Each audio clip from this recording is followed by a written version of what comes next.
My name is Liv, and I'm an AP Euro student in the 2023-2024 school year.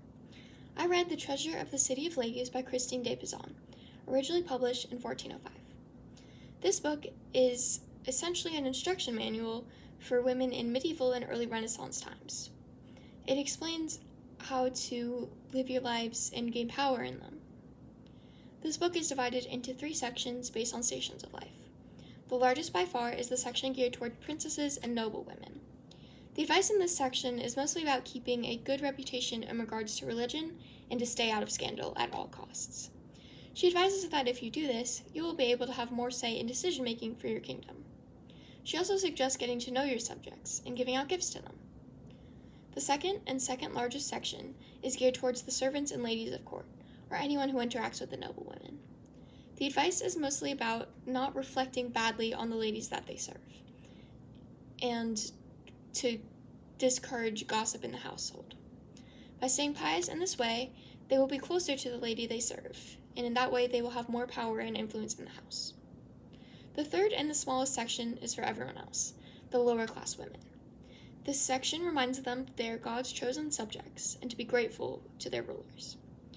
All of these sections deal with how to maintain a religiously acceptable lifestyle, and how to use this and other skills to improve and control their lives as best that they could. A central lesson of this book is living a pious life, so you can use the credit that this gives you to have what you want, and to not be questioned for it. And if you live this pious life, then your lack of piousness cannot be used against you. Most of the advice that Christine gives in the book revolves around religion. I greatly enjoyed this book, especially because it was very interesting to see the difference in our lives.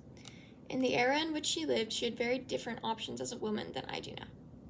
It was very interesting to see what had changed and to pay close attention to the advice that I thought was still applicable to me today.